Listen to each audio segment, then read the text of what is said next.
Aujourd'hui, on va tester le maquillage que j'ai trouvé chez Jiffy. Donc, c'est à peu près le maquillage que vous pouvez retrouver dans La Foire Fouille, Centre Accord, Jiffy, etc. C'est parti!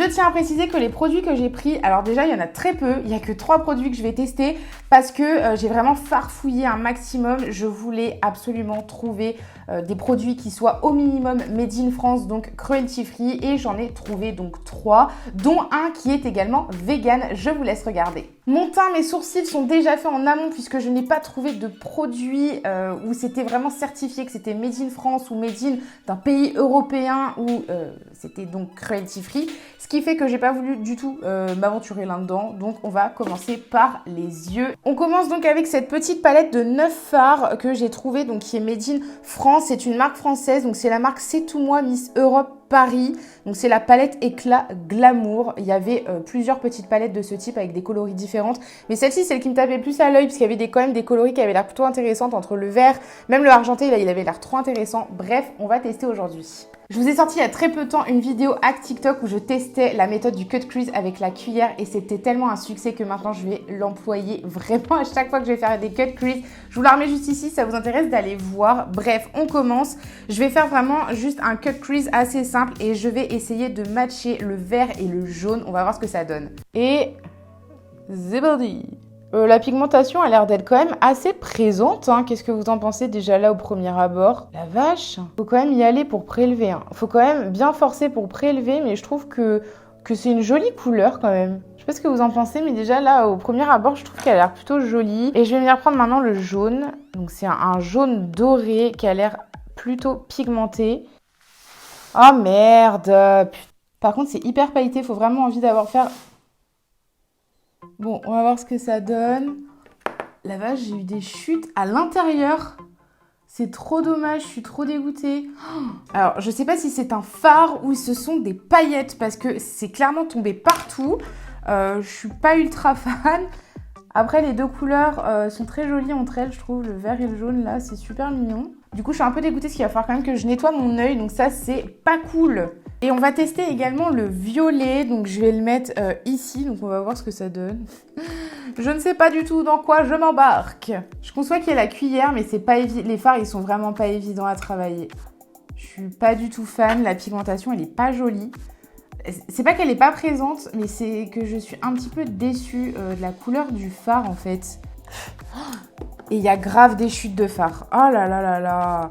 Je valide pas du tout cette palette de fard à paupières. Je vais tester le argenté pour voir la pigmentation et je vais le mettre donc au milieu. J'ai prélevé avec le doigt pour voir si la pigmentation est plus présente. Ouais, faut y aller avec le doigt quoi.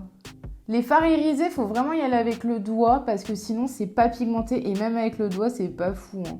Et pour être tout à fait honnête, je trouve ça sacrément laid ce que j'ai fait. Les couleurs ne vont absolument pas entre elles. Je ne sais pas pourquoi je suis venue mettre du violet alors que mon cut crease de base était quand même assez joli. Bref, je ne vais pas m'aventurer plus dans le fard à paupières. Je vais me laisser cet œil pas maquillé, c'est pas grave, mais c'est tellement difficile à travailler que c'est même pas agréable. J'ai trouvé une palette d'highlighter, donc dedans vous en avez 6 avec plein de coloris différentes et elle est vegan, donc j'ai trouvé que c'était un petit plus, je me suis dit il faut vraiment que je la prenne, donc on va tester la pigmentation et il y a vraiment pas mal de teintes, vous avez un rose gold, un pêche, un jaune, un argenté, un petit peu plus bronze, enfin franchement je trouvais la palette assez variée, donc je me suis laissée tenter. On va tester, je sais pas du tout lequel tester aujourd'hui. C'est très light, c'est très light. Si vous voulez une grosse pigmentation, je vous déconseille cet highlighter, voilà. Oh, j'ai des chutes de jaune là, mais partout, c'est immonde. Bref, si vous aimez les highlighters plutôt light, dans ce cas-là, vous allez aimer cette palette. Mais si vous aimez quand ils sont beaucoup plus pigmentés, je vous déconseille de l'acheter. Et pour finir, j'ai pris donc un rouge à lèvres, pareil, de la marque Modélite, qui est une marque made in France, si je me souviens bien. Il n'y a rien du tout écrit dessus. Bref, donc c'est un rouge à lèvres rouge assez classique, crème, on teste. On dirait les rouges à lèvres MAC. Je doute qu'ils tiennent aussi bien que les rouges à lèvres de chez MAC, mais en tout cas à l'application et même à la pigmentation, il me rappelle énormément le même que j'ai chez MAC. Le rouge à lèvres est complètement validé parce que franchement au niveau de l'application il est très simple, il n'est pas du tout dérangeant sur les lèvres. Je pense par contre qu'il va commencer à filer, vous savez, dans les plis autour des lèvres. Ça, je le vois venir à 1000. En tout cas, si leur objectif c'était de s'inspirer des rouges à lèvres de chez MAC, je peux vous assurer qu'ils sont presque pareil, il y a vraiment quelques détails près. C'est vrai que je trouve qu'il est moins joli sur les lèvres, il fait un petit peu plus vieillot, je trouve, sur les lèvres que ceux de chez MAC qui ont un rendu quand même beaucoup plus glamour. Pour être honnête, si leur objectif c'était de créer des dupes de chez MAC par exemple, franchement ils ont très bien fait leur taf. À quelques différences près, c'est vrai qu'on voit qu'il n'est pas d'aussi belle qualité, qu'il n'a pas un aussi beau rendu que ceux de chez MAC, mais si vous n'avez pas du tout les moyens de vous offrir ce genre de rouge à lèvres, parce que oui c'est très onéreux, prenez ceux de chez Jiffy, parce que franchement je trouve que le résultat est quand même très joli et il est très agréable sur les lèvres. Cette vidéo fut courte. Pour m'aider dans le référencement YouTube, je vous invite à liker la vidéo, me mettre un petit commentaire pour me dire ce que vous avez pensé de cette vidéo, venir me rejoindre sur TikTok, Instagram et je vous fais plein de gros bisous et je vous dis à la prochaine.